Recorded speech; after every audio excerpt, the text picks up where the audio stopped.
दिखाते हैं। और हंस माँ सरस्वती की सवारी भी है। तो इस तरह से अगर हम सनातन सभ्यता संस्कृति की बात करें तो उसमें पक्षियों में जितने भी पक्षी होते हैं उनमें हंस का एक विशेष महत्व है। हंस को एक विशेष महत्व दिया गया है। तो हम हंस के बारे में आपको बताएंगे। हंस जो है दूध और पानी दोनों हम हंस को देंगे पीने के लिए। और वह जो है दूध पीता है या पानी पीता है यह भी आपको दिखाएंगे। सीधे हम हंस के पास जाएंगे। लेकिन सबसे पहले हम इस जगह के बारे में बता दें। आप में से कोई एक बच्चा जो है चला जाए और दूध और पानी थोड़ा लेके आ जाएगा। ठीक है, आप जो है उधर कैमरा दिखा दें। ये जो बच्चे हैं आप इनको देख सकते हैं। ये बच्चे यहाँ 24 घंटे के हिसाब से पढ़ाई किया करते हैं। यानी ये जो जगह है एक ऐसा जगह है जहाँ से इनको शिक्षा दी जाती है। इन्हें शिक्षा किस तरह से दी जाती है, ये जो जगह है किस तरह का जगह है, इसके बारे में भी हम बात करेंगे। एक एक करके यहाँ के जो लोग भी मौजूद हैं उनसे बात करेंगे। लेकिन सामने आप ये देख लें, वहाँ धान की खेती की गई है। इधर आप देखें तो जगह जगह सब्जी की खेती की गई है। पेड़ पौधे फूल पत्ती सब कुछ लगाए गए हैं। यहाँ जो है एक तरफ जो है ये मड़ुआ जो होता है, मड़ुआ का फसल भी आप देख सकते हैं। यहाँ मड़ुआ भी लगाया गया है। और धीरे धीरे ये सब चीज़ें मैं देख रहा हूँ यहाँ पर जो कुछ भी लगाए गए हैं इनमें से बहुत सी चीज़ें ऐसी हैं जो धीरे धीरे विलुप्त होते जा रहे हैं। लेकिन वो मोटे अनाज हुआ करते थे और पहले के लोग जो मेहनत करने वाले लोग थे और स्वास्थ्य को सही रखने के लिए उनका जो खान पान था उसमें ये सब कुछ शामिल था। इसके बारे में भी हम आपको सब कुछ जो है ये बताएं कि यहाँ आप देख सकते हैं कि सामने में तालाब भी है।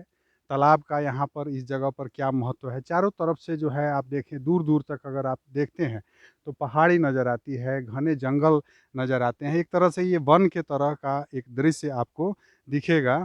और उस जगह पे ये स्कूल है। एक तरह से यहाँ 24 घंटे के हिसाब से इन बच्चों को शिक्षा दी जा रही है। शिक्षा देने वाले कौन हैं उनके बारे में भी मैं बताऊँगा। जो ट्रस्ट है उन सब के बारे में भी बताऊँगा। लेकिन जो हंस है, हंस को हम दूध और पानी दोनों देंगे और साथ-साथ ये भी देखेंगे कि ये जो है वो पीता है तो कैसे पीता है और दूध का दूध और पानी का पानी हंस कर पाता है या नहीं। लेकिन साथ ही साथ हम आपको बता दें कि ये जो जगह है, इस जगह के बारे में भी जानना वास्तव में ऐसा लगता है कि यह जो माँ सरस्वती के बारे में हम जिस तरह से बात करते हैं, माँ सरस्वती को ऐसा माना जाता है कि वे विद्या की देवी हैं। और जो विद्या ग्रहण करते हैं लोग सनातन धर्म सभ्यता संस्कृति के अनुसार ये मान्यता है कि माँ सरस्वती जो है वो विद्या की देवी हैं और विद्या हासिल करने के लिए उनकी पूजा करनी चाहिए। और उनका सवारी होता है ये हंस। लेकिन यहाँ के जो बच्चे हैं इन बच्चों के बारे में हम बात करें तो पढ़ाई लिखाई ये सब कुछ करते हैं। ये हिंदी और इंग्लिश दोनों मीडियम में पढ़ाई करते हैं। दोनों मीडियम में पढ़ाई करने के साथ साथ ये खेती बाड़ी का भी जो है प्रशिक्षण इन्हें इन्हें दिया जाता है। इन्हें कला के बारे में भी बहुत कुछ सिखाया जाता है, बताया जाता है। और डांस गाना सब कुछ जो है इनके प्रशिक्षण में शामिल है। और इन सब के बीच में हम देखें तो ऐसा लगता है कि जैसे इन बच्चों का जो सर्वांगीण विकास जिसे हम कहें उस तरह की व्यवस्था यहाँ पर की गई है। और ये बच्चे देखने में आपको बहुत ही साधारण लगेंगे और जिस तरह से ये बच्चे आपको देखने में लगेंगे उससे ये पता चलता है कि शायद ये पढ़ाई में बहुत अच्छे नहीं हो। लेकिन मैं जब इनसे पढ़ाई के बारे में जब कुछ बात कर पाया तो मुझे ऐसा लगा कि ये पढ़ाई में जो इस उम्र के जो बच्चे होते हैं उनसे पढ़ाई में भी अव्वल हैं, अच्छे हैं। और इस तरह से आप देख सकते हैं कि यहाँ जो एक-एक यहाँ पेड़ पौधा है, आप दिखाइए जो पेड़ है, पौधे हैं, ये भी जो है ये खुद से लगाते हैं यहाँ। और यहाँ आस-पास में लोगों को जो है ये भेंट स्वरूप दिया जाता है उन्हें लगाने के लिए, यानी वन को बढ़ाने के लिए, पेड़ पौधे लगाने के लिए भी शिक्षा दी जाती है। यहाँ से लोगों को प्रोत्साहन दिया जाता है।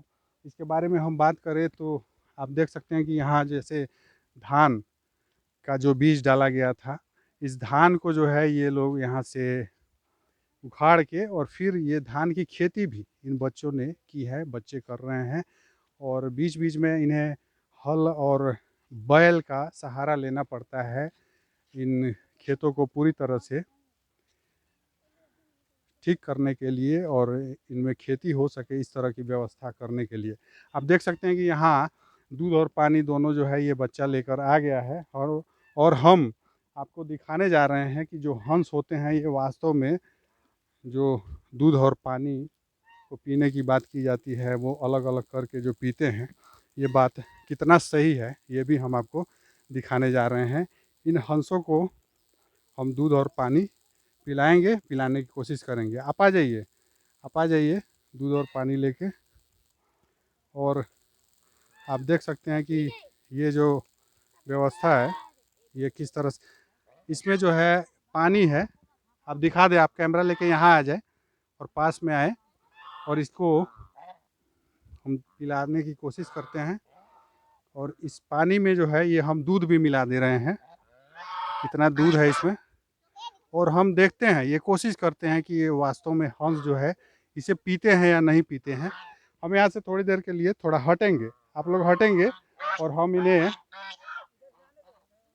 देखते हैं कि ये किस तरह से पीते हैं। और पीते हैं तो पी पाते हैं या दूध और पानी दोनों पीते हैं या दूध और पानी दोनों अलग-अलग करके पीते हैं। ये हम कोशिश करेंगे इस रिकॉर्डिंग के द्वारा आपको बताने के लिए।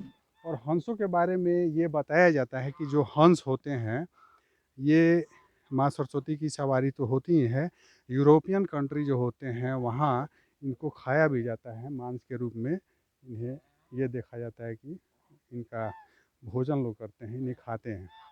यहाँ हम देख सकते हैं जिस तरह से हंस का जो उड़ने का जो है वो पंख जिस तरह से फैला रहा है, हमेशा देखेंगे वो वी आकार का जो है वी शेप लिए हुए वो पंख फैलाता है हंस जो होता है। हंस के बारे में ये भी कहा जाता है कि ये हीरे मोती खाते हैं, लेकिन वास्तव में अगर हम देखें तो हंस हीरे मोती नहीं खाते हैं, क्योंकि अगर ऐसा होता तो यूरोपियन कंट्री जो हैं वहाँ पे हंसों का मांस खाया जाता है। काफ़ी ज़्यादा संख्या में जो है वहाँ हंस बनाया जाता है, तो उसमें हीरे और मोती कभी मिले रहते वो मांस बनाने वालों को, तो उनका भी कहना है कि उन्हें कभी ऐसा कुछ नहीं मिला और ना ही कभी कोई इन्हें हीरे मोती खाते हुए देखा भी है। हंस के बारे में हम बात करें तो हंस के बारे में यह भी कहा जाता है कि जैसे ये पानी पे चलना होता है, तो ये इनके इनके जो पैर होते हैं, आप उसको देख सकते हैं किस तरह के पैर हैं। ये पानी पे जो है ये सीधे उस पैर के द्वारा ये चलते हैं और तैरते हुए कभी-कभी ये भी होता है कि ये पानी पे चलते हुए सो भी लेते हैं, अपनी नींद भी पूरी कर लेते हैं।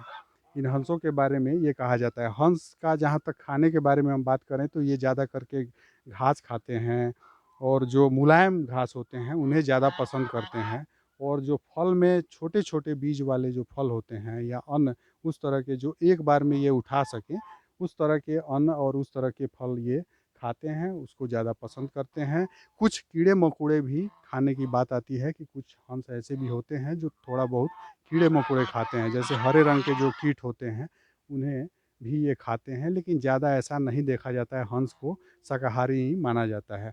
हंस भी 2 प्रकार के होते हैं, इनमें हालाँकि इनका अलग-अलग प्रकार के हिसाब से देखें तो ये 7-8 प्रकार के भी हो जाएँगे, लेकिन रंग के आधार पर अगर हम देखें, तो ये उजले होते हैं और एक ब्लैक हंस होते हैं, जो ख़ास करके ऑस्ट्रेलिया और न्यूज़ीलैंड में पाए जाते हैं।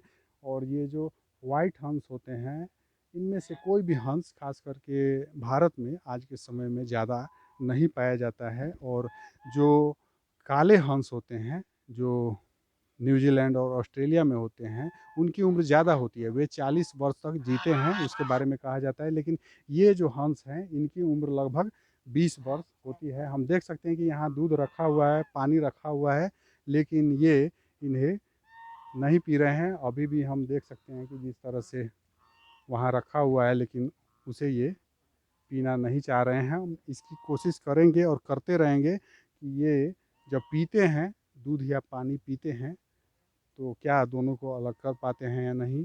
लेकिन अगर हम आधार को देखें, वास्तव में जब हम इसके बारे में जब कुछ पता करते हैं, इसके बारे में हम सर्च करते हैं तो यह पता लगता है कि वास्तव में ये दूध और पानी को अलग नहीं कर पाते हैं, और यही वास्तविकता है। ये जब इसको पिएँगे भी तो ये दोनों साथ-साथ पी जाते हैं। लेकिन ऐसा इसलिए माना जाता है क्योंकि हंसों का जो आदत होता है, इनका जो एक स्वभाव होता है, वह इस तरह से होता है कि ये बहुत कुछ जो है अपने आप को साफ-सुथरा रखते हुए और बहुत कुछ जो है वह छाँट कर और अलग-अलग हिस्सों में बाँट कर और फिर उसे खाते हैं, और बहुत तेज़ी से, शीघ्रता से यह काम ये कर देते हैं। और जहाँ तक हम बात करें इनके साफ़-सफ़ाई की, इन्हें कोई भी साफ़-सफ़ाई के लिए यानी इन्हें अलग से कोई स्नान नहीं कराए हुए है।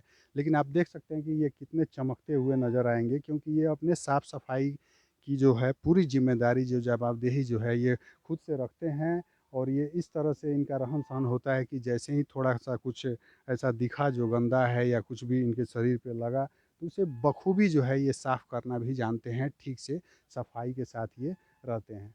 हम देख रहे हैं कि हम जो ये जो कोशिश कर रहे हैं, अभी भी जो है ये इसके पास नहीं आ रहे हैं जिसमें हम दूध और पानी दोनों मिलाकर रखे हुए हैं। लेकिन हम आपको ये जो पूरा जो मामला है, ये वास्तव में दिखाने की कोशिश करेंगे। हंस वास्तव में अगर ये इसे पीते हैं, तो इसे अलग कर पाते हैं नहीं। लेकिन वास्तविकता यही है, जब हम सर्च करते हैं इसके बारे में, ज़्यादा कुछ जानने की कोशिश करते हैं, और जो लोग भी प्रयास किए हैं, यहाँ भी जितने भी लोग हैं, इन लोगों का भी यही कहना है कि एक तो ये इसे जल्दी पिएँगे नहीं, अगर पीते भी हैं, जब इन्हें भूख लगे या पानी पीना है, जब उस रूप में अगर ये पिएँगे भी, तो दोनों साथ-साथ ही पी जाएँगे। इनमें ऐसा नहीं होगा कि दूध अलग बचेगा और पानी अलग बचेगा। ये दोनों साथ-साथ पी पाएँगे, और इतनी बारीकी से ये दोनों साथ-साथ इसे नहीं पी पाएँगे कि दूध अलग हो जाए और पानी अलग हो जाए। ये जब भी पिएँगे तो दूध और पानी दोनों को साथ-साथ पिएँगे। हम अभी भी आप देख देखते सकते हैं रहिए, कि ये थोड़ा जो रह दूध जाएगा। है और ये जो पानी जो हम मिला के यहाँ रखे हुए थे हंस के पीने के लिए, या बिल्कुल वैसे ही है, और हंस इसे पीना तक नहीं चाहते हैं, ये इससे दूर जा रहे हैं। और इसके पहले अगर हम बात करें तो हंस जो है यहाँ घास भी जो है उसे चर रहे थे। हंस को हम यही कहेंगे, वो घास जो है वो इस तरह से खाता है कि लगता है कि जैसे घास वो चर रहा हो, इतनी फुर्ती के साथ खाता है। और इस जगह की बात करें तो ये जो जगह है, यह कोहबरी गाँव है, और कोहबरी गाँव के अंतर्गत एक ट्रस्ट है, और ट्रस्ट का नाम क्या है वो भी हम आपको बताएँगे। लेकिन साथ ही साथ यहाँ जो ये जो बच्चे हैं, ये जो आपको यहाँ दिख रहे हैं, ये वास्तव में यहाँ 24 घंटे इनकी पढ़ाई होती है, इस तरह की दिनचर्या है। और इन 24 घंटों में इन्हें खेती करना, पढ़ाई के साथ-साथ बहुत कुछ ऐसी एक्टिविटी होती है, जो सब कुछ ज़रूरी है दिनचर्या जो जीवन में, जो हमारे जो रोज़ के जो दिनचर्या होते हैं, उसके लिए जो ज़रूरी जो कुछ भी काम है, वो सब कुछ ये बच्चे खुद ही करते हैं।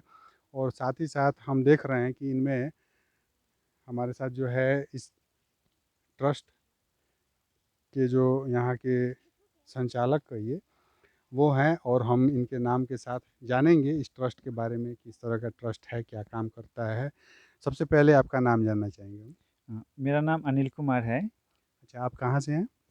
मेरा अपना घर ऐसे पटना ज़िला के बिहटा प्रखंड में एक गाँव है पहाड़पुर, हाँ, हाँ, मैं वहाँ का रहने वाला हूँ। हाँ, हाँ। और आपके बारे में जब मैं रिसर्च कर रहा था, तो ये लगा कि आप जो है दिल्ली में पहले नौकरी किया करते थे, और एमफ़िल की पढ़ाई पूरी करने के बाद आप नौकरी किया करते थे, और एमफ़िल की पढ़ाई जो है आप भी और आपकी पत्नी भी, और दोनों ने जो है वहाँ दिल्ली छोड़कर, और आप जो है यहाँ आना, आप आए। और यहाँ जो ट्रस्ट है, इस ट्रस्ट का जो नाम है, इसके बारे में आप क्या कहेंगे? क्या नाम है और ये सब कैसे हुआ? देखिए, दिल्ली छोड़ने का मकसद तो पहले यही था कि हम लोग गाँव में जाके कुछ काम शुरू करेंगे और गाँव में ही रहेंगे, अपने बच्चों को भी गाँव में ही पालेंगे। लेकिन ये भी था कि हम लोग क्या करना चाहते हैं, हम लोग हमेशा से एजुकेशन डिसिप्लिन से जुड़े हुए हैं, शिक्षा पे काम किए हैं। तो हम लोग का मन था कि एक अच्छी शिक्षा पद्धति यहाँ पे हम लोग डेवलप करें। तो उसीलिए हम लोग ज़मीन देख रहे थे और यहाँ हमें भूदान की ज़मीन मिली कुछ लोगों के सहयोग से। तो हमने इन बच्चों के लिए, यहाँ के लोगों के लिए हमने सोचा कि यहाँ पे शुरू करें और हमारे बच्चे भी यहीं पे रह के पढ़ेंगे, क्योंकि मुझे लगता है कि एक वातावरण डेवलप करना बहुत ज़रूरी रहता है एक अच्छी पढ़ाई के लिए। आप देख सकते हैं कि इनके साथ जो ये बच्ची है, और इन बच्चियों में कोई आपको अंतर नहीं दिखेगा। इनका एक और भी जो है एक बच्चा है और वो भी इन्हीं में से कहीं आपको दिख जाएगा। ये सब कुछ बिल्कुल जो है सब एक तरह आपसे आपको दिखेंगे। लेकिन ये जो ट्रस्ट है, इस ट्रस्ट का क्या नाम है? मैं ट्रस्ट हम लोग का ट्रस्ट का नाम है सहोदय ट्रस्ट। अच्छा, सहोदय ट्रस्ट। आप यहाँ कितने दिनों से हैं? ये सब एक्टिविटी वगैरह ये कब से चल रहा है? हम लोग आए थे 2017 के मार्च में। हुँ, हाँ, और जब घर बनाए शुरू में रहने के लिए, हुँ, उसके बाद फिर एक ही घर बनाए थे शुरू में, हुँ, मिट्टी का। उसके बाद बच्चे जब आने लगे, रहने लगे, तो धीरे-धीरे हम लोगों ने और घर बनाए। हुँ, तो फिर धीरे-धीरे तो 2017 के मई से समझिए कि एक सेंटर के रूप में हम लोग स्टार्ट कर दिए थे, और बच्चे आना शुरू कर दिए थे। हुँ। आप यहाँ दिखाते रहें, ये जो घर है, ये एक नया घर बना हुआ है। ये भी आप देख सकते हैं इसी परिसर के अंतर्गत जो है, इनके आने के बाद से जो है ये बना हुआ है। साथ-साथ हम आपको और भी इस परिसर में जो कुछ भी जो एक्टिविटी है, जो बिल्डिंग है, वो सब कुछ भी हम आपको दिखाने की कोशिश करेंगे और आप ये देखेंगे कि यहाँ सभी जीवों के बारे में, सभी पेड़-पौधों के बारे में ख़ास ख़्याल रखा गया है और सबके बारे में इस तरह से कि इन सबको यहाँ जगह दी गई है। आप देख सकते हैं कि यहाँ सामने में हम देखें तो आगे आपको दिखाएँगे, गाय भी है और गाय भी जो है ये बच्चे और ये सब यहाँ जो भी लोग हैं, ये खुद जो है उसे खिलाने का काम करते हैं, उसका दूध दूहना, ये भी जो है हम देखते हैं कि आजकल का जो जिस तरह का पढ़ाई हो चुका है, जिस तरह से बच्चे जो पढ़ाए जा रहे हैं, उसमें ये कुछ देखा जा रहा है कि उन्हें अगर पशु खिलाना हो, दूध दूहना हो, ये सब कुछ जो है उन्हें नहीं आएगा। लेकिन जब हम बात करते हैं दूध पीने के बारे में, तो ये है कि दूध सब पीते हैं। लेकिन ये है कि इस तरह से पढ़ाया जाता है कि लगता है कि ये सब नहीं करना चाहिए और गाय, भैंस, बैल चराना और खिलाना ये सब जो है या पढ़ाई से कुछ हट के काम है, इस तरह की सोच, व्यवस्था लोगों में देखी जाती है। आप देख सकते हैं कि सामने में जो है ये गाय भी है। यहाँ आप देख सकते हैं कि यहाँ जो जिस तरह से घर बनाए गए हैं, इन घरों को आप देखें, किस तरह के घर हैं और यहाँ आप ये भी देखें जो पेड़-पौधे हैं, इनमें अलग-अलग तरह के जैसे आँवला है, यहाँ आप देखें जो और भी पेड़-पौधे हैं, पपीता है, यहाँ पीपल है, यहाँ सामने देखें जो गौशाला है और इसके साथ-साथ आप ये देखेंगे कि यहाँ जो परिसर है, परिसर के अंतर्गत ही सब कुछ इस तरह से व्यवस्थित किया गया है जिससे यहाँ के बच्चों की जो एक्टिविटी है और ख़ास करके जो पढ़ाई का जो आधार होता है, जो बेस होता है, वह मजबूत हो। इस तरह से आप देखेंगे यहाँ एक झूला भी लगा हुआ है या झूला भी जैसा जो झूला है आप उसको दिखा दें, झूले की तरफ आप दिखा दें। जो झूला है, झूले इसलिए लगाए गए हैं ताकि बच्चे कभी उस पे झूल सकें, इनका जो मन होता है खेलने का। साथ ही साथ ये जो आप घर देख रहे हैं, यह घर भी इस तरह से बनाया गया है जैसे इसके ऊपर भी मकान है और हम आपको सबसे जो यहाँ जो एक ख़ास है घर, उसके बारे में बता दें कि ये जो आप देख रहे हैं कि यहाँ एक गोल घर है। ये जो घर है, पूरी तरह से गोल बना हुआ है और ये गोल घर इनका कहना है कि ये सबसे पहले यहाँ आने पर इसी भवन का जो है निर्माण हुआ, सबसे पहले यहीं बना और उसके बाद एक-एक करके जो है ये सब कुछ जो है, जो घर आप देख रहे हैं, इन सब घरों को बनाया गया।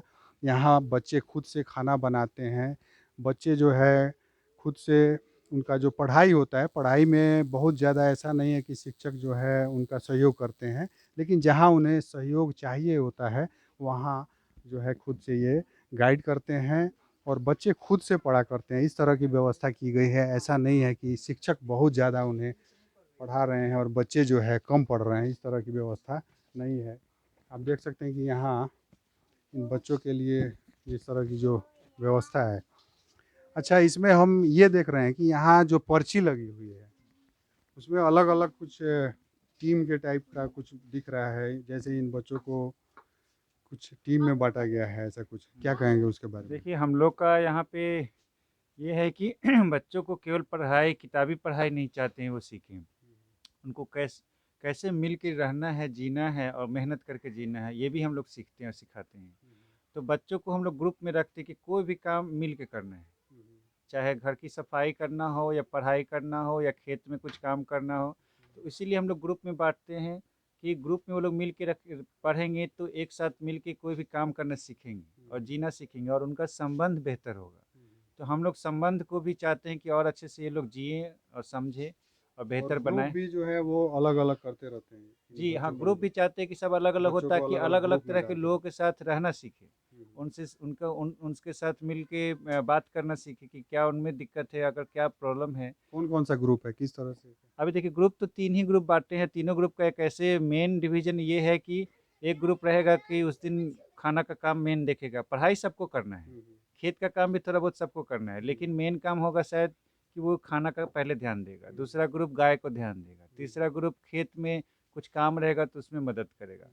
लेकिन पढ़ाई सब उसी में से समय निकाल के वो लोग पढ़ाई भी करते हैं और चेक भी कराते हैं एक-दूसरे से। इनमें 2 बच्चों को मैंने देखा वो लीडर लीडर बोल रहे थे सब, लीडर ये क्या है? तो लीडर एक तरह से नहीं है तो शब्द आ जाता है, एक तरह से कोऑर्डिनेटर है, हुँ, हुँ, कि जैसे जो अनुभवी बच्चा है, जो हुँ, पहले से आया हुआ है, जो हुँ, यहाँ की बातों को अच्छे से समझ चुका है। हुँ, तो उनसे हम चाहते हैं कि वो बाकी बच्चों को भी इस बात को महसूस कराएँ कि हमें कैसे पढ़ाई करना है मिल के, हुँ, कैसे मिल के काम करना है, क्योंकि कोई तो एक कोऑर्डिनेटर होना चाहिए और कोऑर्डिनेटर बदलते रहता है। हुँ, हुँ, छोटा बच्चा भी यहाँ कोऑर्डिनेटर हो सकता है। हुँ, हुँ। अच्छा, यहाँ हमारे पास जो है ये जो अनिल जी जो हैं, यहाँ के जो संचालक हुए, इनकी जो पत्नी हैं, हम इनके नाम के साथ भी हम जानेंगे कि इनके बारे में कुछ बात करेंगे हम। सबसे पहले आपका नाम क्या है? रेखा कुमारी।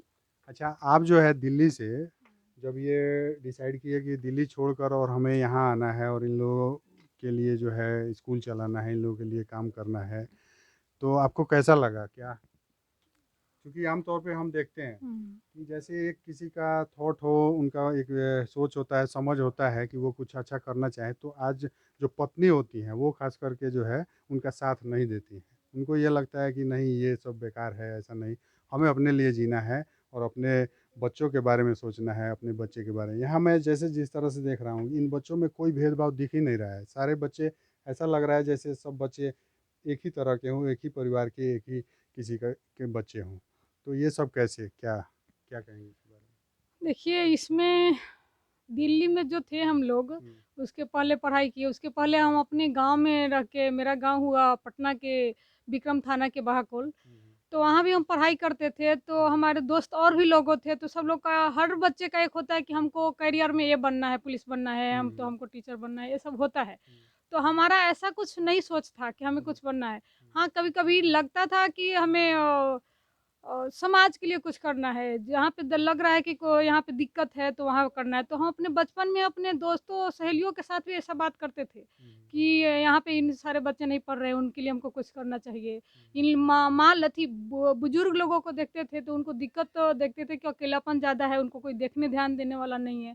तो उनके बारे में सोचते थे कि इनको ध्यान देना चाहिए, तो उन पे हम लोगों को टाइम देना चाहिए। हुँ। इस तरह से अपन आपस में डिस्कस होते रहती थी। तो यहाँ आने के बाद कुछ समस्या भी दिखा होगा या जिसको आपने फेस किया होगा इस तरह की समस्याएँ? क्योंकि ये बिल्कुल जो है ये हुँ। घना मतलब जंगल की तरह और इन जगहों को जैसे जिस तरह से आप लोगों ने बनाया हुआ है और इसके बारे में पहले से मैंने जैसा सुन के रखा हुआ था जिस तरह का जगह था उसके मुकाबले तो ये काफ़ी अच्छा बना हुआ है। तो ये सब जो बना होगा इसमें तो आपको काफ़ी परेशानी भी आई होगी इस बीच? देखिए, वो हम लोग दिल्ली छोड़े थे तो इसी को लेकर के कि हमको गाँव में रहना है। हुँ, तो जब गाँव की बातें आ रही थी हमारे पास पूँजी भी नहीं थे। हुँ, तो ये बात तो सही था कि हमें चैलेंज आएगा, हुँ। लेकिन हम लोग ब तैयार थे मन से कि त चैलेंज को ही एक्सेप्ट करना है। तो यहाँ तो जैसे किसी से मैं सुन रहा था, उनका बताना था कि कभी यहाँ हाथी आ गया था, हुँ, कभी इस तरह का, तो उस समय हुँ। दहशत भी तो उस समय क्या आप थी क्या? हाँ, उसमें थे हम लोग और रात में ज़्यादातर हाथी आती थी और वो हुँ। आस-पास में फसल खाते थे तो लगता था अभी भी कि नीलगाय वगैरह ये सब तो आते हाँ, रहते हैं, खैर हाँ, नीलगाय से ज़्यादा कोई भय नहीं होता है, लेकिन हाथी हाँ, और इस तरह का जंगली हाथी खास हाँ, वो तौर से आ जाए, खतरनाक था। तो ये इन तरह के घरों के लिए ये होता है कि हुँ, डर होता है कि कभी भी नुकसान पहुँचा सकते हैं। हाँ। तो हम जो है ये देख रहे हैं कि यहाँ सामने जिस तरह से अभी हंस जा रहे हैं और हंस के बारे में अगर हम बात करें तो हंसों में भी एक यही विशेषता है कि अगर माँ सरस्वती के वाहन के रूप में अगर इन्हें माना जाता है तो अगर आप इनकी एक्टिविटी देखें तो ये साथ-साथ रहते हैं। ये हमेशा जो है ये झुंड में रहेंगे। इनमें एक ऐसा कोई आपको दिखेगा जो इनमें सबसे बड़ा होगा या श्रेष्ठ होगा वो इन सबको गाइड करता है। लेकिन ये डिसिप्लिन इस तरह से जो है ये फॉलो करते हैं, ये इस तरह से इनके बीच जो है एक कोऑर्डिनेशन होता है कि अगर हम उसे समझने की कोशिश करें तो हमें लगता है कि वास्तव में अगर हंस माँ सरस्वती की सवारी हैं तो क्यों हैं, लेकिन जहाँ तक हम बात करें हंस के दूध पीने की और दूध का दूध और पानी का पानी कर देने की, तो इस तरह की बात जो है यह गलत है। अगर हंस दूध पीता है और पानी दोनों मिलाकर अगर आप देंगे तो दोनों साथ साथ पीता है, यह उसे अलग नहीं कर पाता है। लेकिन बाकी इनके बारीकियों को अगर हम समझें, समझने की कोशिश करें तो हमें बहुत कुछ यह शिक्षा भी दिए जाता है। हंस के बारे में एक और बात की जाती है कि जैसे जो दो हंस होते हैं, जैसे इनका जोड़ा कहें हम, जो मादा और नर दोनों हंस होते हैं, इनमें से अगर कोई एक मर जाता है तो दूसरा जो है फिर कभी दूसरे हंस के साथ उसका कभी आप संबंध नहीं देखेंगे। यानी यह जो है उस बात को भी निभाता है जिस तरह से कहा जाता है, खास करके सनातन धर्म के बारे में बात करें या इस तरह से जो बात की जाती है पति और पत्नी की, तो उस तरह की स्थिति इनमें भी देखी जाती है। वह जो है फिर किसी दूसरे के साथ नहीं दिखता है, लेकिन वह जो है अपना जीवन पूरे इन लोगों को गाइड करते हुए, बाकी सबको गाइड करते हुए वह जीता है और उन्हें गाइड करते रहता है। कभी कभी यह भी देखा जाता है कि वह एकांत में रहता है, बावजूद इसके वह जो है अपना जो एक्टिविटी है वह उसी रूप में रखता है कि बाकी सब चीज़ों को, जिन कामों को भी वह करता है पूरे बारीकी के साथ करता है, और वही कल्चर वही संस्कार वह बाकी हंसों को भी दिए जाता है। आप इस जगह के बारे में जो कुछ भी जाने, मेरा मकसद यही था इस जगह के बारे में बताने का कि खास करके यहाँ जिस तरह के जो बच्चे हैं, जिस तरह के बच्चों को शिक्षा दी जा रही है, जिस तरह से शिक्षा दी जा रही है, तो यह आज के समय के हिसाब से वास्तव में बहुत ही एक अच्छा पद्धति है। और ख़ास करके जब हम बात करते हैं भारत के अर्थव्यवस्था की, तो आज भी भारत की अर्थव्यवस्था लगभग भारत की अर्थव्यवस्था में किसानों का जो योगदान है, कृषि क्षेत्र का जो योगदान है, वह माना जाता है कि आज भी लगभग 60 से 70% लोग पूरी तरह से उस पे आश्रित हैं। लेकिन ये व्यवस्था इस तरह से बनाई गई है, इस व्यवस्था को इस तरह से फ़िलहाल देखा जा रहा है, जो कृषि व्यवस्था है उसको, कि लगता है कि लोग उससे निकलना चाहते हैं। लेकिन वास्तव में किसानों के बारे में अगर हम बात करें, कृषि व्यवस्था के बारे में अगर बात करें, तो यहाँ इस तरह से इन सब चीज़ों को मैनेज करने की कोशिश की जा रही है, जिससे ये लगता है कि वास्तव में कृषि व्यवस्था भी फ़ायदे के लिए एक व्यवस्था मानी जा सकती है और इससे अर्थ उपार्जन भी अच्छे तरीके से की जा सकती है। ज़रूरत है तो श्रम के लिए हमेशा तैयार रहने की, और विशेषकर सामूहिक रूप से श्रम करने के लिए हमेशा तैयार रहने की। आप देखते रहिए भोला भाई लाइव।